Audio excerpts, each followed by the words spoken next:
Thank you to Center for Comparative Research on Democracy that you give us this chance to talk about and to discuss about the labor migration, especially from a gender perspective. So we try to discuss about the labor migration within the perspective of the women's studies and gender studies. So the first wave of migration from Turkey made Germany home for women workers who came to the country within the framework of the 1961 labor agreement. And over the last 6 decades, not only has the German labor market changed, but the challenges, experiences, and solidarity networks of the women migrants transformed. So this panel explores the continuities and ruptures in the migrant women's lives and organizations, and opens a discussion for the new understandings of the first wave and so-called the second wave migration within gender studies. I want to introduce our presenters. First, Lea Machera. She's from University of Naples L'Orientale.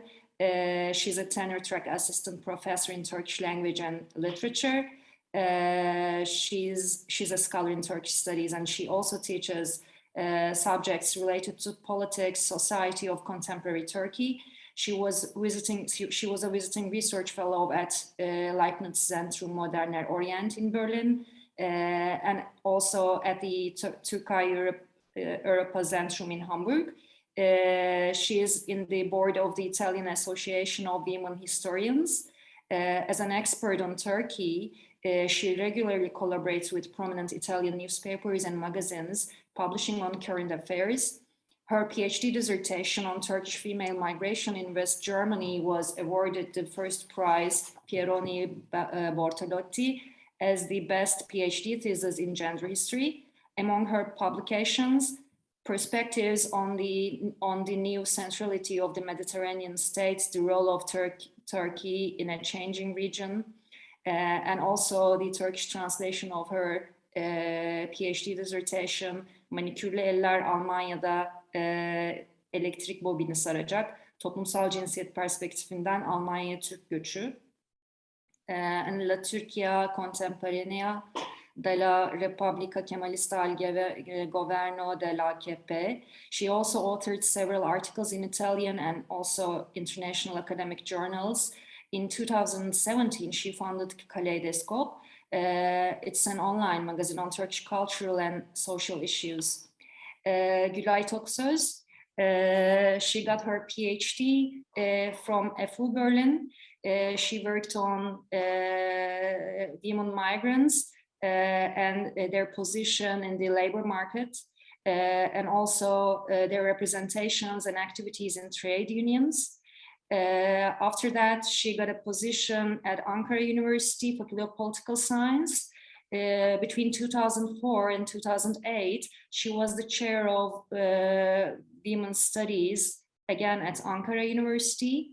She also worked with feminist researchers studying Women's Labor Association. She got retired in 2016. She's still working as a scholar, and she's writing widely on international labor migration, gender and women's migration, development and women's labor. In 2021, she published her latest book, again on labor migration with a perspective, or with giving the agency of women during this migration. She's still working on she's still working in Association for Monitoring Gender Equality. And Tuba Kratlı-Spriewald is a sociologist from Turkish, specialized in women plus and refugee rights, as well as social movements in Turkey. There she worked for many years in local and international NGOs. In Berlin, she co-founded with other activists, women, the Solidarity Initiative Pudihepa, and she's also on the boards of co-speakers. She's working now as a community manager for Neue Deutsche Migrantinnen. Tuba has moderated and spoke herself in panels, webinars, and expert discussions on various topics like women's rights, migration, and identity. Together with PUDEHEPA and the other feminist migrant alliances, she regularly organizes and supports demonstrations against patriarchy and femicides. So we will start with Lea with her talk, Small and Skillful Hands, Turkish Female Worker Migration in Germany Between Expectations and Disenchantment. Thank you, Lea. Good evening, everyone. Thank you very much for your kind presentation, İlkay. And of course, thank you for inviting me tonight to this panel. I'm very glad to discuss this topic, and also glad to do it with these two guests, the other guests. And Gülay Toksuz's works were very inspiring for my research years ago. I have to add that my research actually started many years ago, maybe around 15 years ago. And at the time, so it was even before the 50th anniversary of the Turkish-German recruitment agreement. And at that time, sources were very different. So I've done an historical research, and there were less sources in terms of accessible sources in terms of archival sources, but I could interview a lot of people, mainly women, and many of these women are they don't live anymore. They unlikely they are dead also because of the hard work they did in their life as worker in Germany. And so I just took again my work because of the translation in Turkish, so I updated it, and generally I just have done a presentation in Istanbul. It's nice how the connection, because of the agreement, keeps on between Istanbul and Berlin. But so I generally about the talks on my research, I used to focus more on the representations of Turkish women. So the representation in Germany, in Turkey, because this research started from the research for a genealogy of the stereotypization of Turkish women in Germany.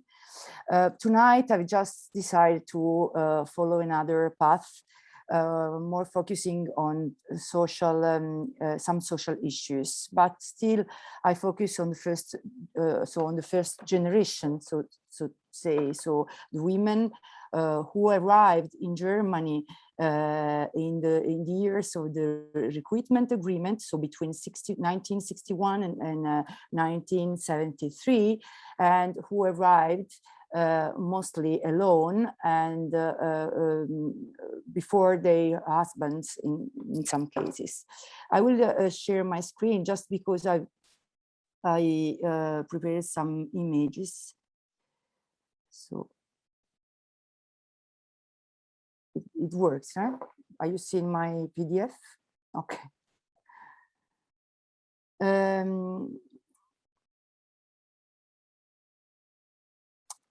So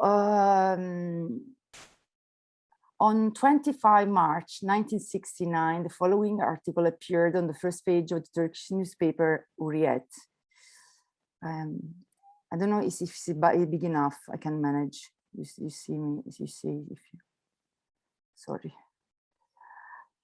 My wife, Yıldız Satan, works for Siemens in Germany. I haven't had any information about her for 3 months.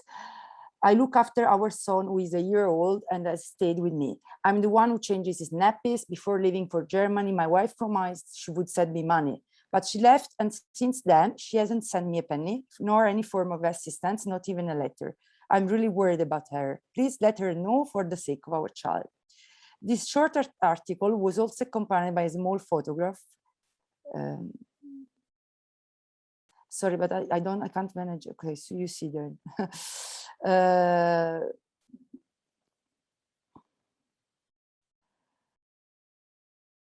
A small photograph showing a good-looking young couple in a serious pose, which is vaguely reminiscent of film stars. The real news stories and the aspect that had already caused the dismay of the young man in question was that a woman who had emigrated had not sent money nor sent any information to her husband in Turkey. With their young child. What was considered less surprising was that a young woman had left on her own to work in a large factory in West Germany. In 1969, Yıldız Satan was just one of over 20,000 women who had left their own country after obtaining an employment contract at a German job recruitment center in Istanbul. Many other women had left before her since the early 60s. During this period, leading West German industries sought women workers, especially in Turkey. They had small, fast hands capable of arranging and assembling minute electronic components or of twisting cables together, inserting light bulbs or soldering together the least visible parts of household appliances that were revolutionizing daily life in Europe and filling young people's dreams of modernity and change.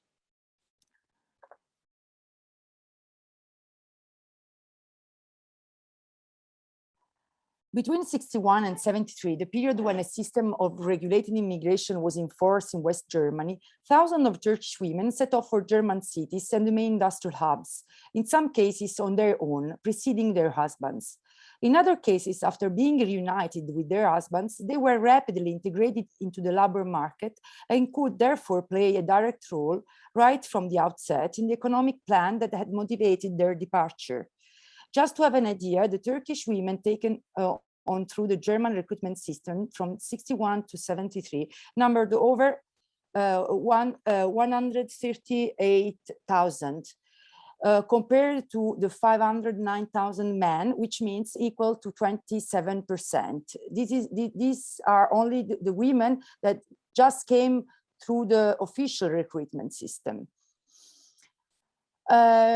Interestingly, compared to the men, the Turkish women who work in Germany have had a higher level of education, belonging to the middle classes from the big cities, and decided to live with the aim of escaping from family and social pressures and living conditions of freedom and openness very often.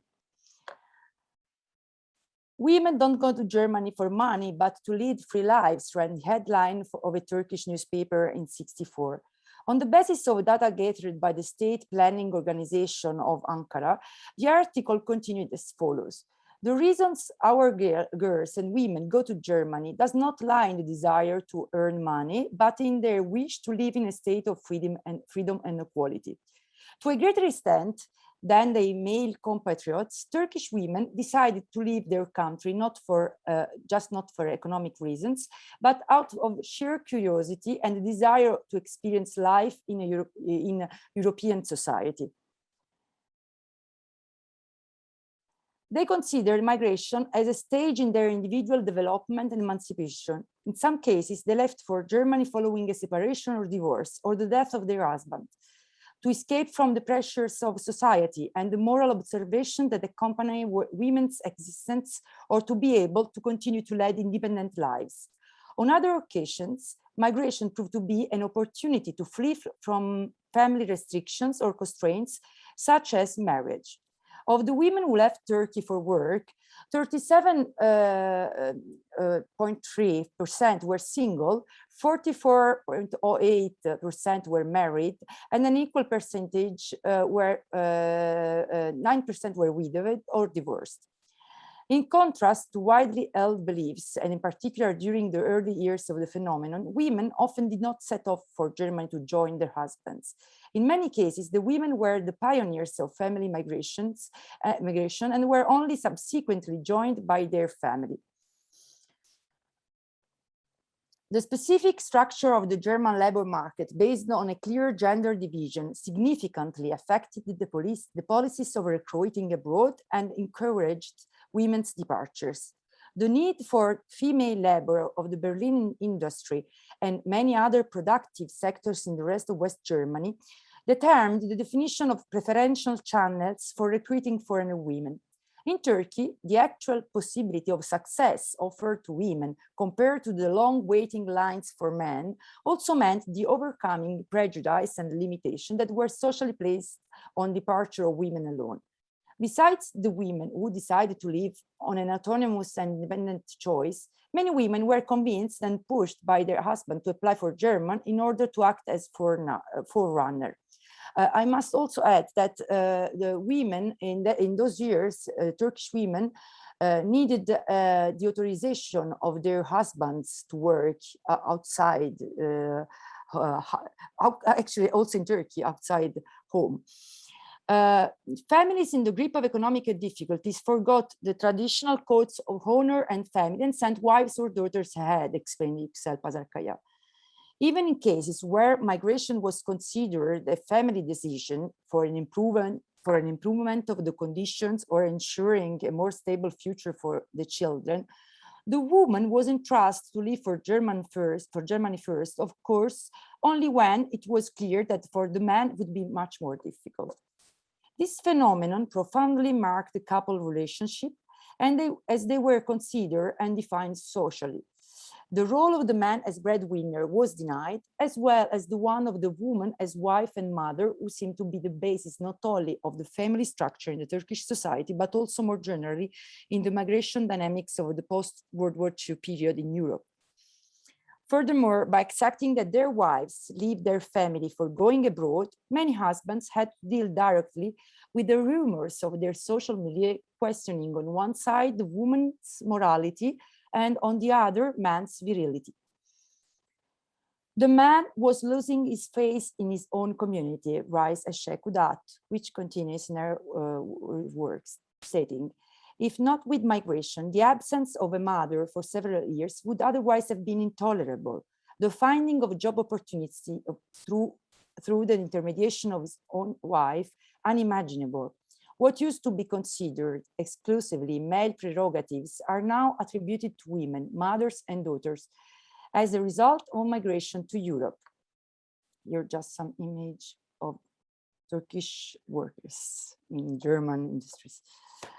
In an interview, Fuat Bultan, one of the first social workers for Türk-Danish, the Turkish section of the Arbeiterwohlfahrt, explained which happens in couple relationship when the woman had preceded her husband in migration. In the 60s, there were also many women, quoting, in the 60s, there were also many women that came by themselves. They belonged, so to speak, to the vanguard for the workers, for the works. Their situation was moving away from normal. It was they who would have their husband come after. A problem which in recent years was widespread. It was that the men who remained in Turkey were unsure of their wives. There were scenes of jealousy and letters from threats. Of course, husbands in Turkey expected their wives would call them as soon as possible. In those days, it still was possible that someone working here could find a place for the spouse who lived in the country of origin and managed to get him through the practice of recruitment on call through the employment agency.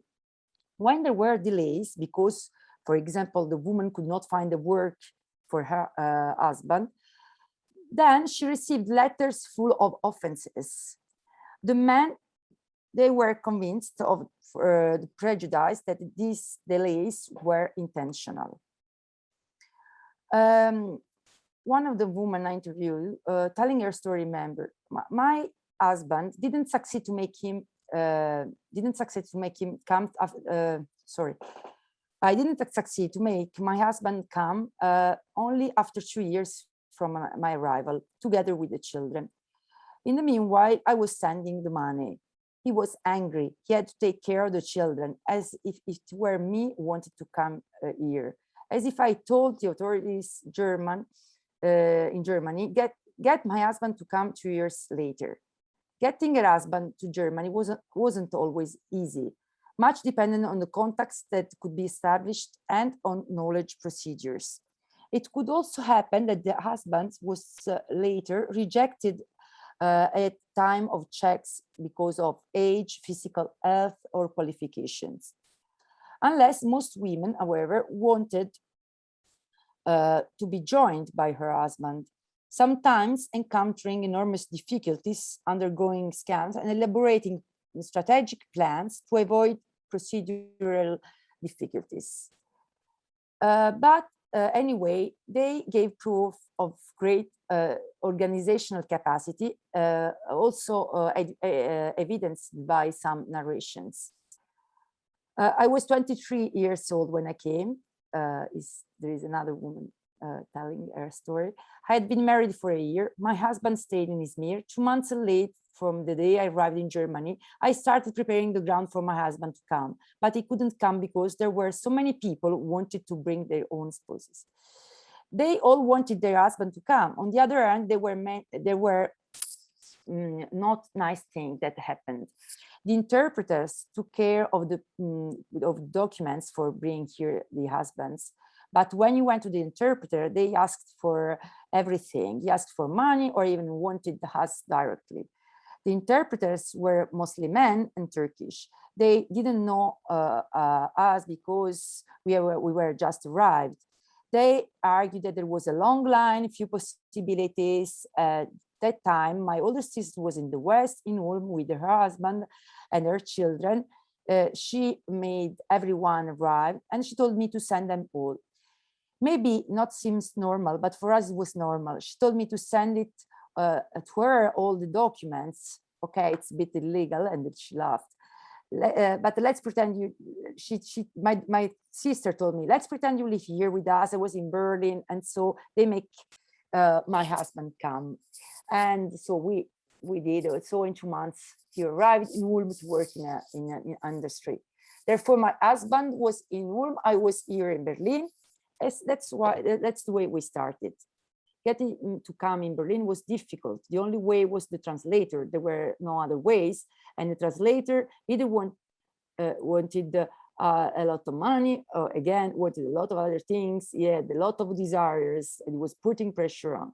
There were many women then. We were afraid, we were alone. But anyway, we resolved. So it's just longer, I skip. The arrival of husbands often involved the crisis within the family, due mainly to the new ways of organizing family and the division of roles. In the time that elapsed between the departure of a wife and the arrival of her husband, which often lasted at least a year, something occurred, which for husband, once they arrived, was due to the initial loss of orientation, inconceivable. They had to be guided from their wives, who meanwhile had become relatively accustomed to the conditions of life for Germany. I could speak very good German. It was also difficult for the men to accept the economic independence of their wives, or a request for domestic help. Misunderstandings and inability to redefine their positions based on the transformation that took place resulted very often in separations and divorces.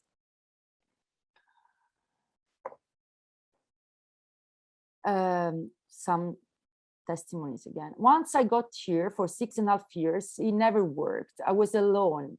It was just me to work. Even in German class, it was not doing well, and it was me to do everything. He was lazy. Then after a short break in Turkey, he came back here. So I told him it was up to him to work while I would have finished the academy, and that if he hadn't found a job, we would then divorce.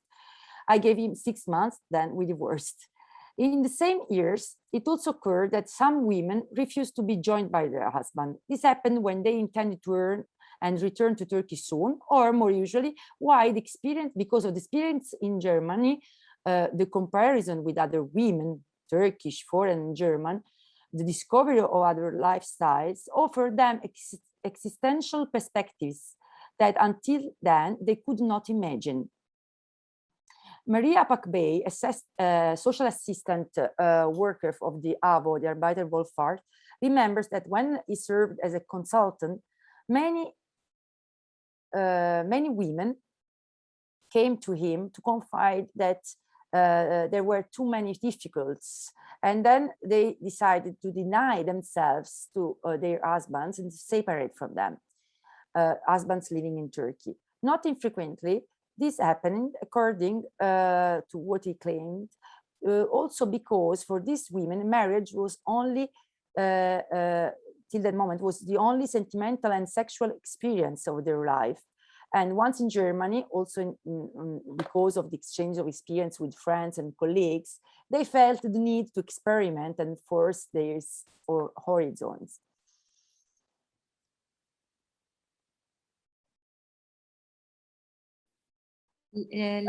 I'm finished, just the conclusion. Okay. Just the conclusion, I'm just skipping. I was also the system of recruitment board was organized in details and regulated through a complex network of institutions. Migration from Turkey to Germany followed different paths, which they want to develop in part, but especially for women, in the interstices of procedural and bureaucratic overlap. Migration management female had to deal with the overlapping of women's social roles, wife, mother, worker, trying when it was possible for her to draw from it benefits from the labor market. On the other hand, due to the need for female labor in Germany, migration was favored in various ways for women. Possible and important mobility paths opened up for them. During the years of the agreement, women played a significant role in migratory dynamics and the resulting social transformations. Also, when the decision to leave came under pressure from her husband, the Turkish women managed to turn their migration experience into a testing ground for one's capacities for autonomy and individual affirmation. Thanks to migration, they redefined their social position and their identity. The Turkish Gastarbeiterinnen would continue to show this ability even in everyday life during the following years of staying in Berlin. Even if these women belonging to the first generation, I must say, have been so long stuck in the stereotype, the portrayal of femininity, which conveyed the image of a Turkish migrant woman as a victim of a patriarchal system with profoundly archaic and religious features, an image of an exclusively rural background and only motivated by the desire for family reunification. This image was reinforced by the silence, which has consigned the migratory experience of thousands of women belonging to the first generation to the margins of the history. Thank you very much. Thank you. Thank you. And now Gülay Toksöz. She's also the chair of the Association for Monitoring Gender Equality. And the title of her talk is From Unskilled Labor to Professional Jobs, Continuity and Change in Migrant Women Workers in Europe.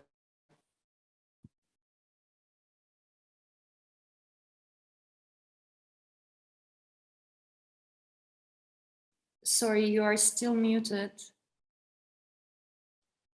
Thank you, İlkay, for presenting me and also inviting me for this event. Now, can you see my screen? Yes. Okay, but you need it to be the whole screen. Yeah. One moment, please.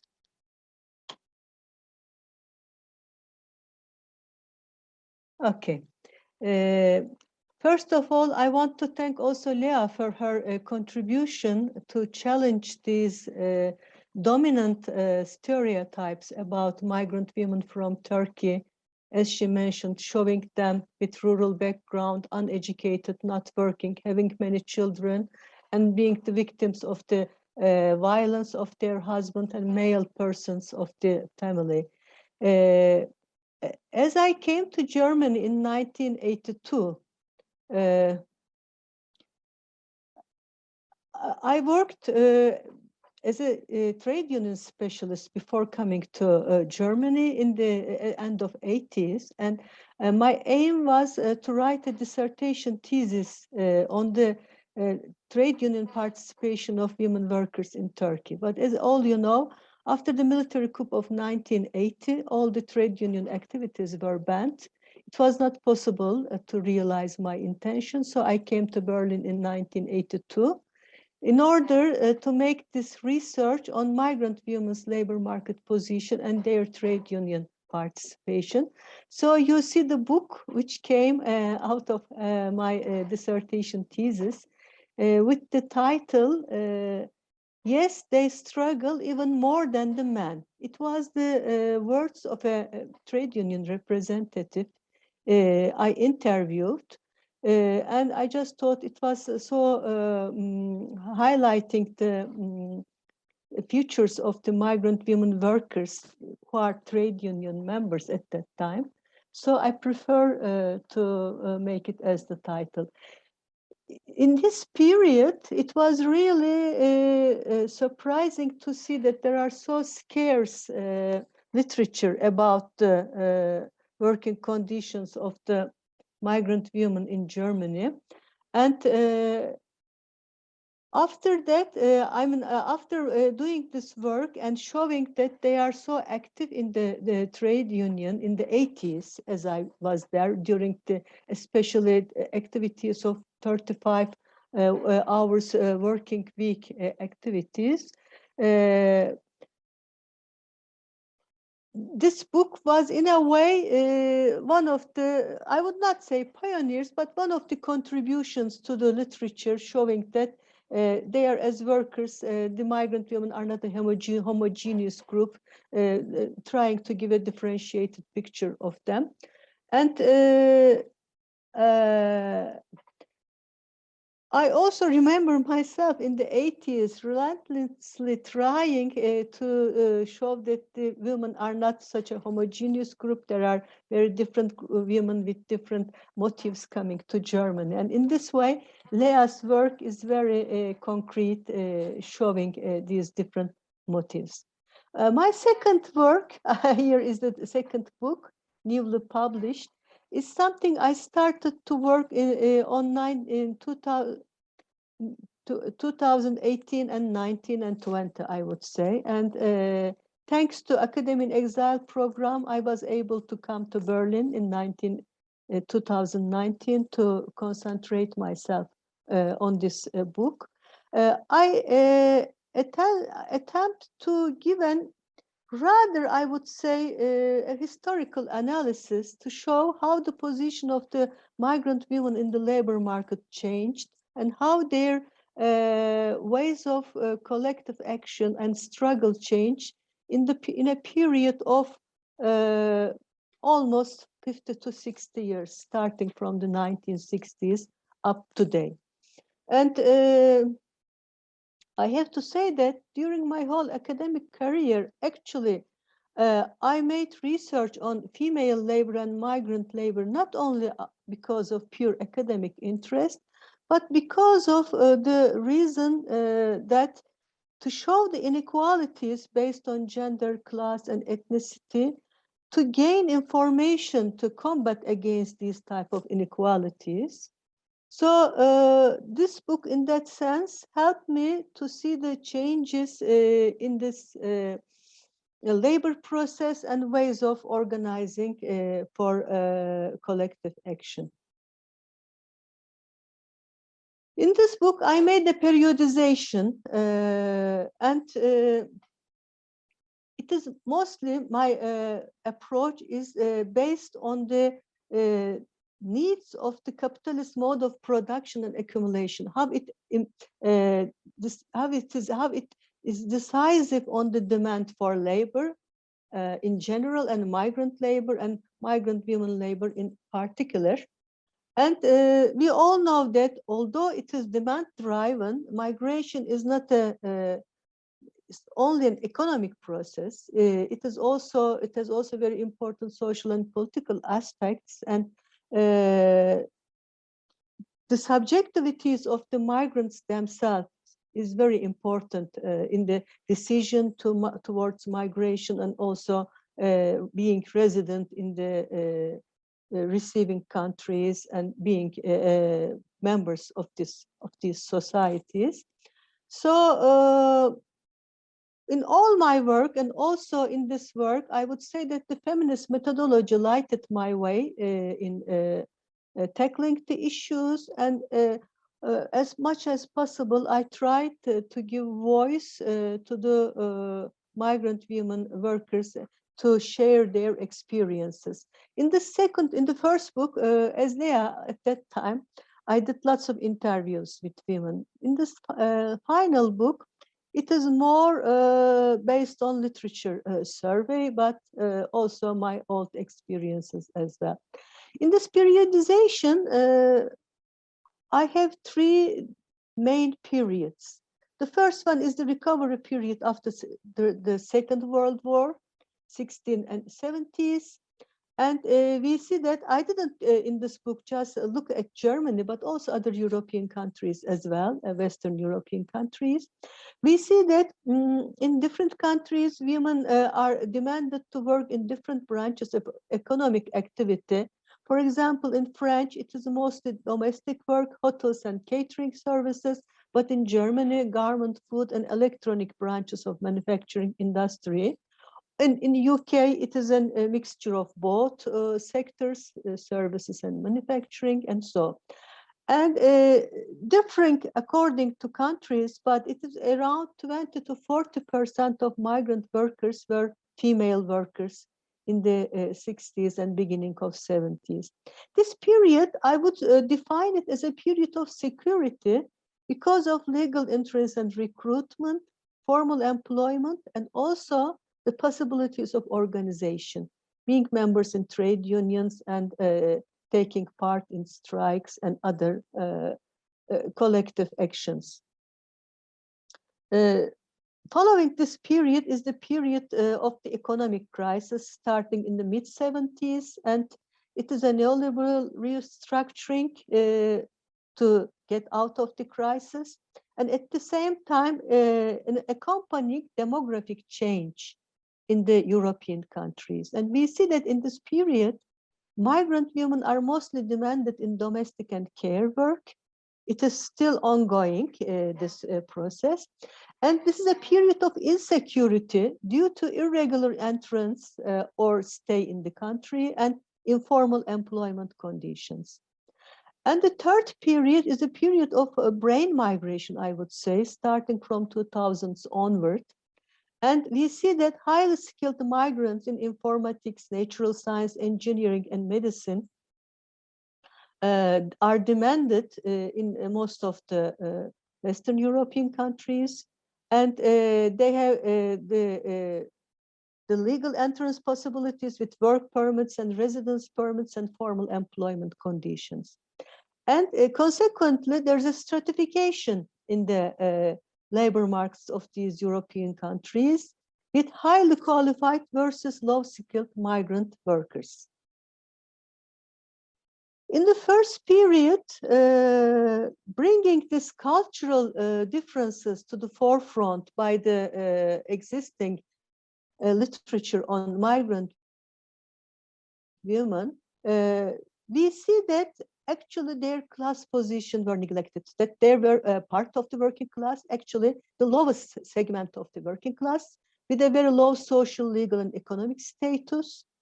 And which is, I mean, the lack of an analysis at the intersection of class, gender, and ethnicity, and we can also add religion to it, is very decisive in this period. As in the 80s, as I came to Berlin, I mentioned that there were lots of activities and collective actions. And it was very interesting for me to observe that migrant women workers from Turkey were in the front lines of these actions. And then as I interviewed with these women, I found out that trade union representatives or the representatives of the factories, the Betriebsräte, are women who migrated on their own decision as single women, as Lea also showed, and or who migrated to enable their husbands' later arrival. And they were independent, resilient, and combatant women who couldn't tolerate injustice, therefore stand up for the rights of other women workers, and as a result were elected as the representatives by their colleagues. And these women, after the arrival of the husbands, the married ones, resisted the patriarchal restraints from their husbands or from their social environments.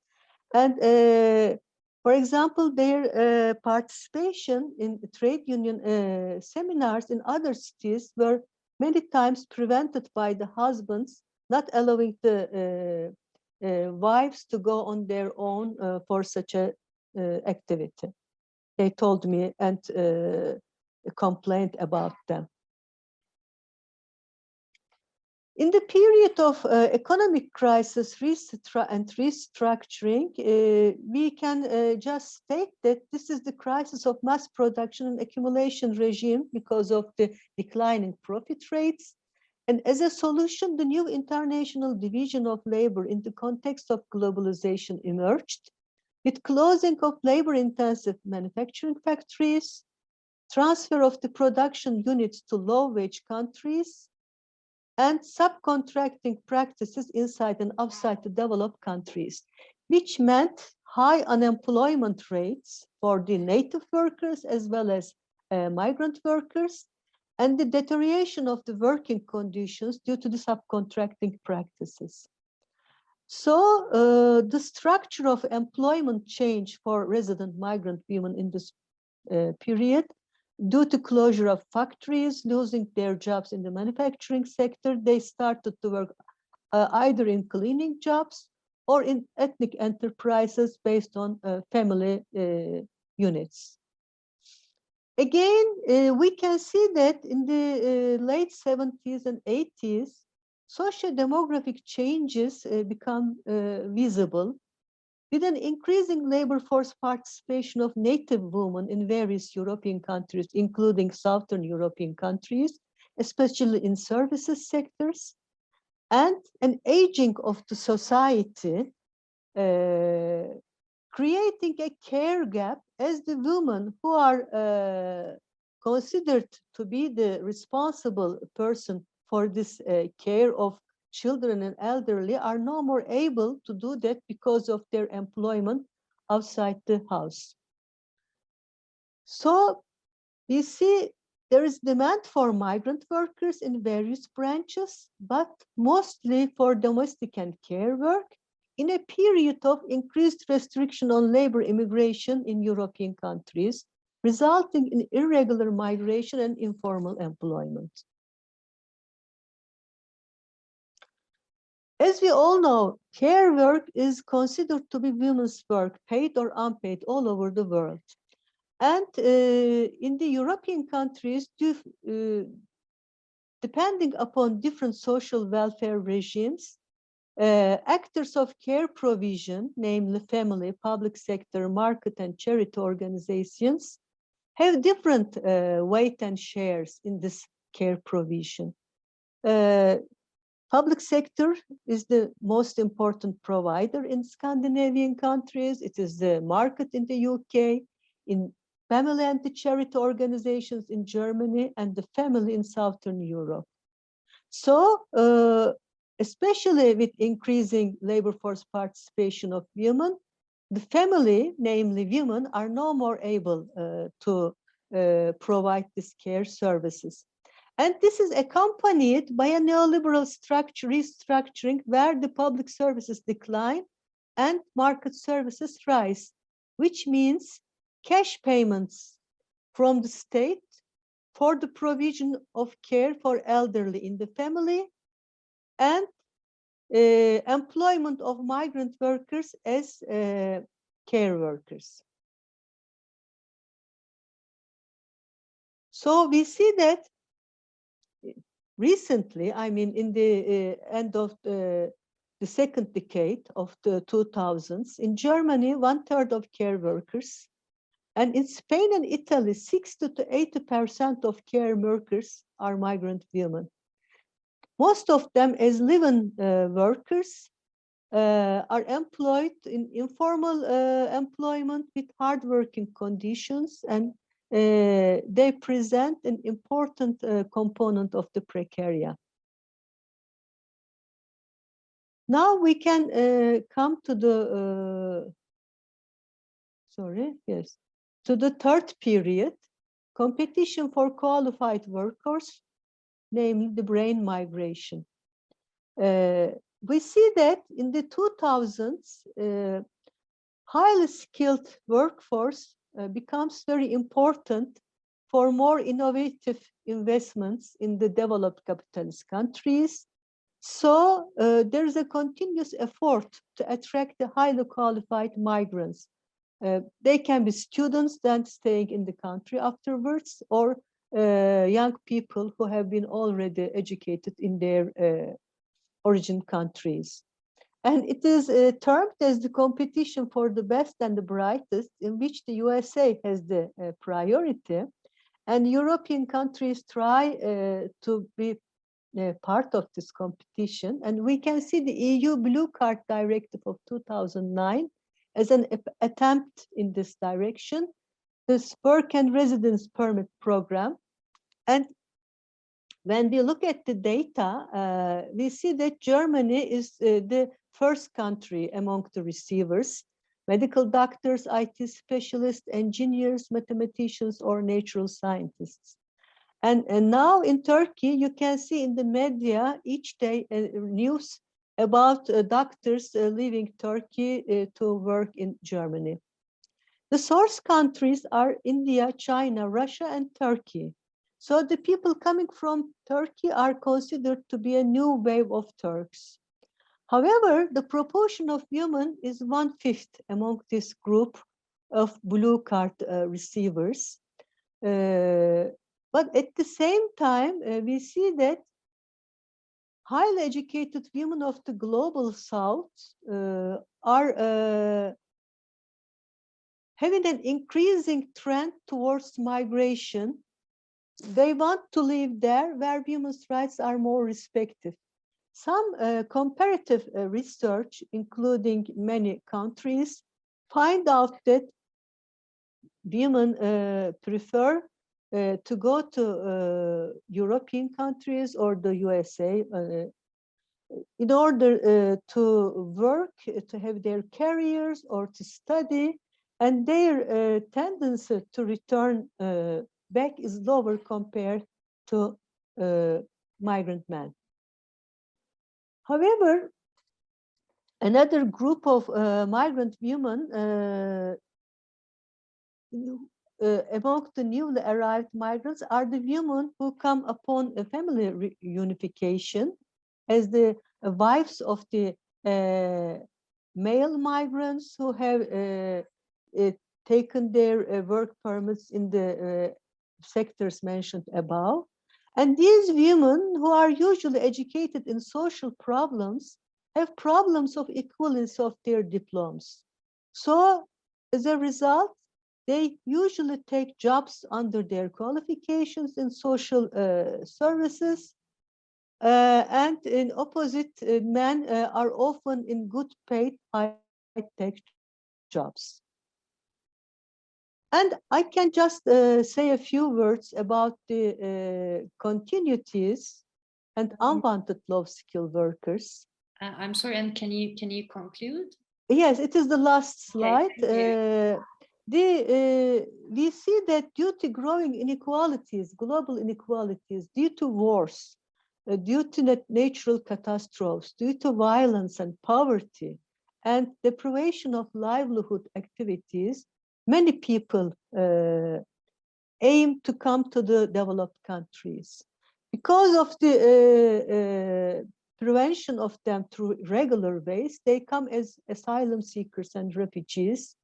And we all know the last wave of migration from Syria, experienced it in all over Turkey and other European countries as well.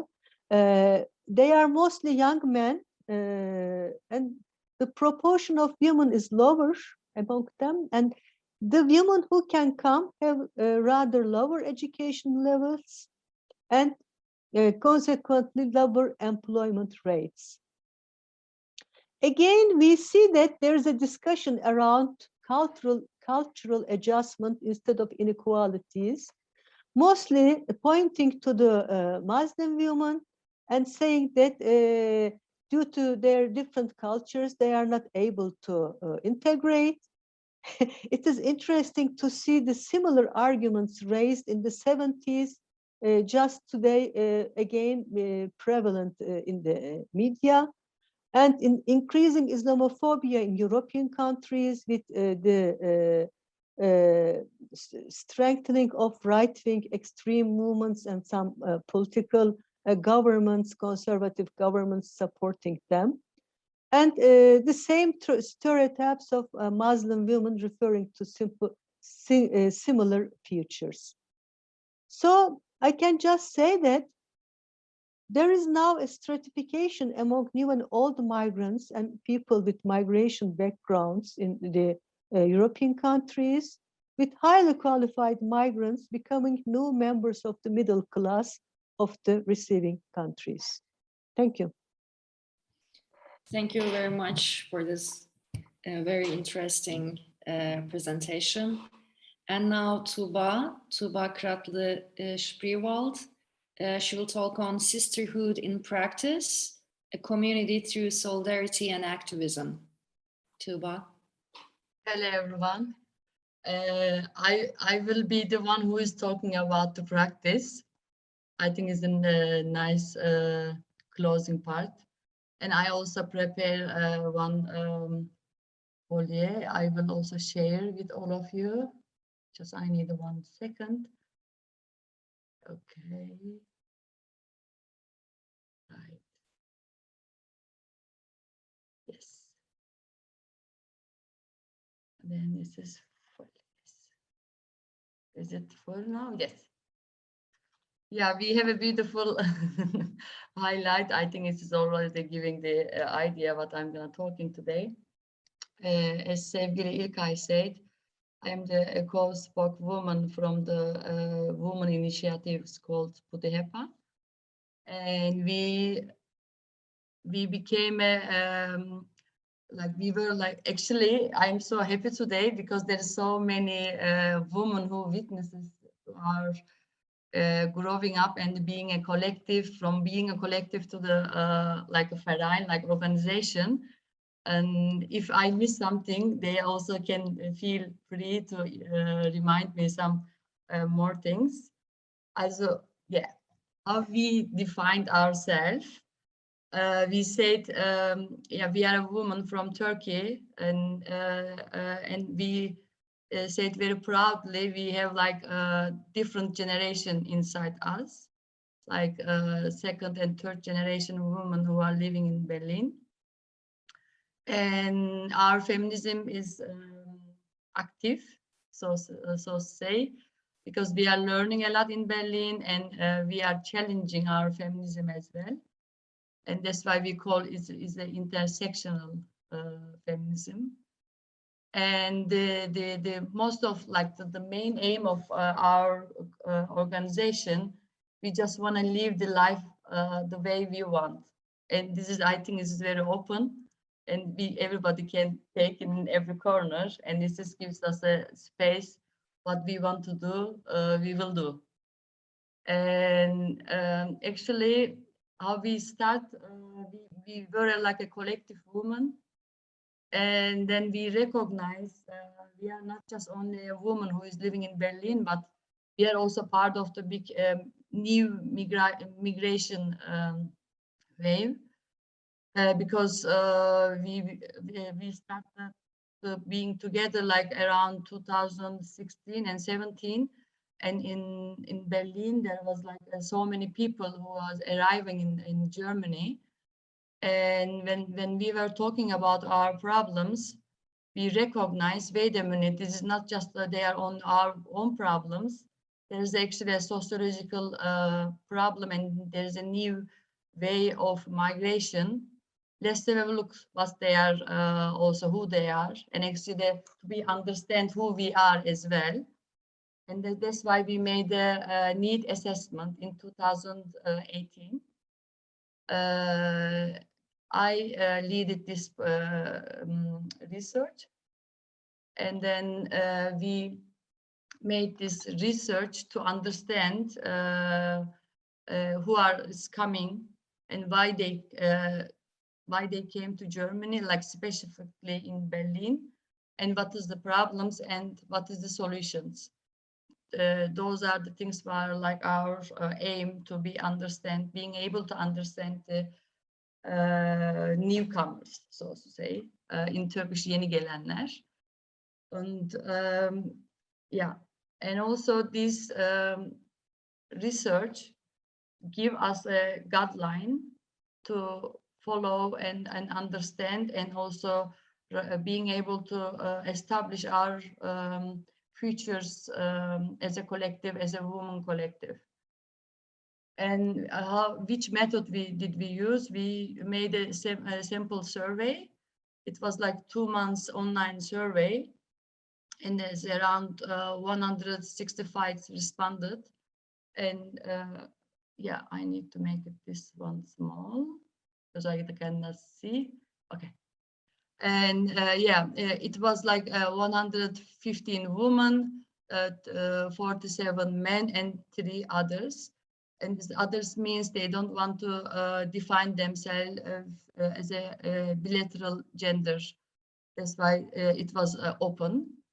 And after the sample, after the survey is finished, we made a focus group discussion, and we choose 8 main topics, which those topics came from the result of the survey. And then we made it this focus group with 19 women and 7 men. And the whole result and the whole outcome from the focus group discussion, we evaluate with the SPSS and also the word of the participation. You will also see in the next slides. Actually, okay, let's start. Who are these newcomers? I think we can really say that the majority of the newcomers are more likely from those who are directly or indirectly affected by the human rights violation in the Republic of Turkey. And because when we look who came, and we see the people who has a background like journalists, activists, and professionals and artists, scientists, engineers, and students. And their age is when we are looking, they are really young, like the buff of 46 or like buff of 42, it is like a 7%. But the rest is just, they are really young, and they are ready to move, and they are ready to establish a new life for themselves. And the educational background, it is highly high, let's say. Like the more than half has like a bachelor degree, and like the 13% like has a PhD degree or like doing PhD, and like the rest is just like this. Yeah, when we look at the most like the, I don't know how I can say it, but like general of the newcomers is like 88%, like almost 90% of newcomers is the graduate or postgraduate. And when we are looking their work, it was very surprising actually, because like almost 60% of the people were working, like they employed, but they had no chance to do their own professional. And like 66 people said they are working in a short-term or uncertain employment. And like the 83 people, they are actually getting a support from their relatives, families, or they use their reserves, they maybe made it up in Turkey. And when we are looking the occupational groups, like the majority is this white collar occupation and requiring a specific knowledge. And we can call like this white collar jobs. Like the 44 specialist means like people who can give their professional or their life experience and their professional experience to ready to give to another country, which they choose, like in Germany. And we wanted to have a look how long those people can live. Like those people, it is also weird because I am also part of those people, like how long we can live. It was our question. And we see like 20, like almost 30% of people has less than 2 years residence permits, which gives the uncertainty about their lives. And we had during this research, we had 3 refugees, but our assumption was the number will increase in the future. And now we are witnessing this increasing, so to say. And we also ask if your residence permit is over, do you wanna also apply again?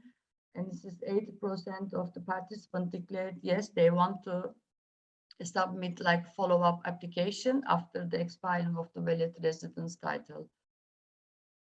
And when we understand the profile, and we wanted to know what is the reason of the migration. And it was like the first question was, did you plan, or it was just a coincidence, or life bring to the year in Berlin or in Germany? And the result was half-half, like, almost equal. And like, interestingly, maybe we can talk in the Q&A more details about this, but the age of group, like 40 or 45, like 60% of them had no plan to immigrate. And maybe we can assumption also like they forced to migrate to the Germany. And we also questioned those people's experience about living in abroad. And the people who's under the 40s has a experience of living in abroad. And we ask it, okay, why you choose the Germany? And maybe I also need to say again, this research focus on Berlin, and the majority, like the 51% of the people said, we have a future, we afraid about our future. They were not sure in Turkey about their own future, and they want to establish a new future for themselves.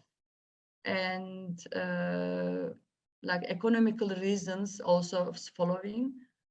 And also like, I don't know how I can formulate it again, but those whole options like desire for free life, or like needs for security, or political reason, they also feed each other. We cannot evaluate them separately, because if you are worrying about your future, I think the need for security is also inside. Or political reason means you cannot express your political position or your idea. This means you need a security, like yeah. And the question was why Berlin specifically, and the result was like Berlin has economic opportunities and having a better living conditions, and also relatives or acquaintances in living in Berlin is also important answer. But also like 64 people said Berlin is already known to me. And it's also showed us the Berlin and Turkey, or like Germany or with Turkey, has a so long connection with each other. Like this year is the 60 years of this workings agreement. Everybody, at least in one member of their family or like close circle, knows someone in Germany, or they were already in Berlin. And also, like Berlin is a cosmopolitan city, it was as important options for the people, which was for me was like this as well. And it's just like free social life and living conditions make the Berlin as a first choice, let's say. And we asked the people, like we made a cross check, and who wants to live in Berlin did also have a cosmopolitan lifestyle, let's say, in Turkey. And like total, like almost 100% of the people were coming from the big city. It not means they all born there, but their last station, so to say, were 3 big cities, and the most of them was Istanbul, like 70%. And the problems, okay, we get know them, we get know us, and we ask, okay, why you came here, and then we wanted to also understand and get more about, to gain more idea about the problems, because it was our motivation to understand are those the problems what we are facing, is it just only our problems as a woman, or like we can we generalize them? And the answer was not surprisingly, those problems was for everybody, like founding a house, because this is, I think everybody is aware of now, is in every big cities in the world, finding a house is a big problem. Like the house is always easy maybe, but like the house can we pay, and then we can also be happy inside. And the bureaucracy and the right is here. Is this about there is no right, or not in this direction, more in the direction of do we know our rights, and also can we stand with our rights? In this perspective, we ask the question. And the healthcare, and in Germany, healthcare system is different than to Turkey. Like, of course, there is like a similar base, but the practice is different than the Turkey. And then it was very surprising for us when we hear from the participant, most of the people are going to the hospital while they are in Turkey. When they visit the Turkey, they bring their medicine and they made their medical check in Turkey.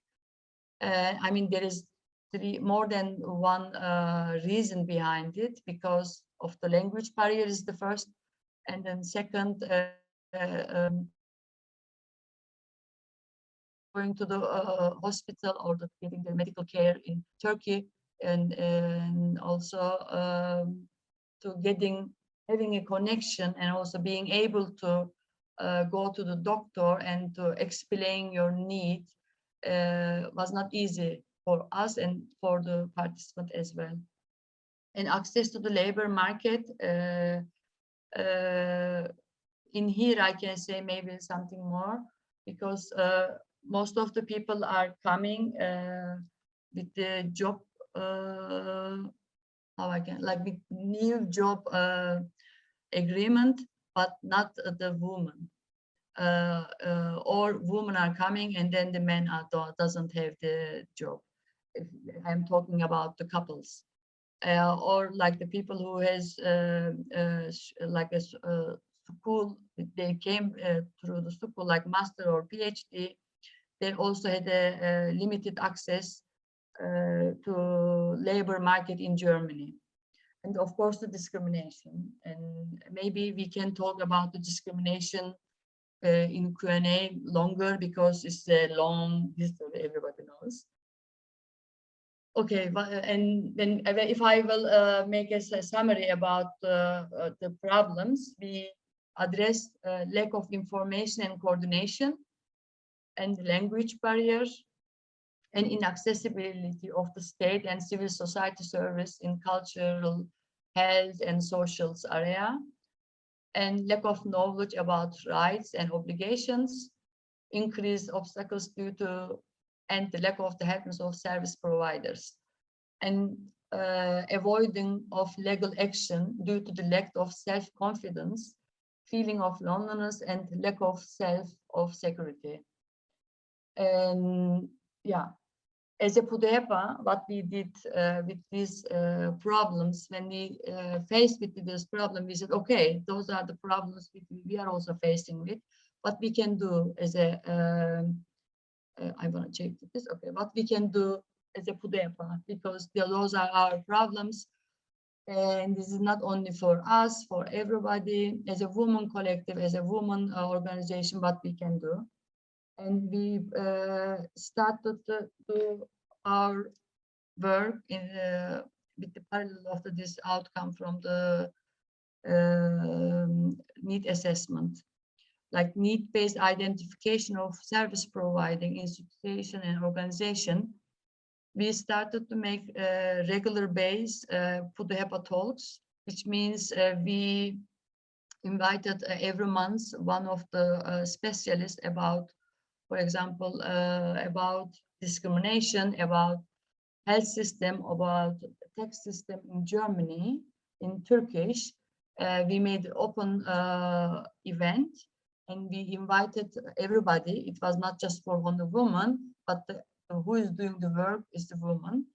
And we said, okay, let's have get the information. What is our right in Germany, or how we can make a text acceleration and so. And the language barrier was an important issue for all of us. And there is many language courses around in Berlin, but because of the lack of German speaking, because of the lack of the communication in German, we had a speaking club. And we were like, now we have like 2 levels, and we do like 2 times in a week speaking meetings, so to say. It's about feminism, about women's rights in Germany, and what we do in German. And like in third one is explaining the needs services to newcomers with effective communication tools. We started to use our social media channel very actively, and we have we have a project called Pudu Info. We are publishing every week like info blog, and then writing there the most frequent asked question, like how I can get the driving license in Germany. Everybody need this information, and then we provide this information. This is only one, of course, and those kind of information we are publishing every week. And we are also doing social media campaigns, and there was need inside our community about sexual violence, because as well as all you know, with the Me Too movement and with the whole awareness about the sexual violence in academia as well, we said, okay, let's do what we can do. And we organize like a series of online panel. What is the sexual harassment? What is the flirt violence and so? And we made all of them as a podcast in Turkish. And also we arranged a social media campaign in the 25th of November. And the last part, what we are doing with the other migrant organization, because we believe our collectiveness is this, and our needs is not just only women from the Turkey's needs, but is this the whole migrants women's needs. That's why we believe it's very important to working with another migrant organization in Berlin. And we are part of the Feminist Alliance, International Feminist Alliance, and we are organizing regularly 8th of March and the 25th of November's demonstration. And we are doing alternative demonstrations, so to say. And also as a PUDEPA, we made several demonstrations because our heart is and our soul is still connected with Turkey. Whenever some femicide or some like the reputation of the Istanbul Convention, we made a call for the Turkish speakers organization. And at the end, we made a demo like with 3 languages: Kurdish, Turkish, German, and with the 6 different organizations, and also for the Istanbul Convention. Yeah, I think I'm. Yeah. Yes, I don't see. Yes. No. Oh, then I am good. I will give now the nice pictures. Look at them. This is from one of the demos. We love being street as well as working in the organizational level. And maybe I can also say as a last word, we are also doing international collaboration with the Istanbul Convention. We start working with Poland and Hungary and Bulgarian organization. And it was one of our online panel. Yeah. Yeah, thank you. Thank you very much for this very interesting presentation.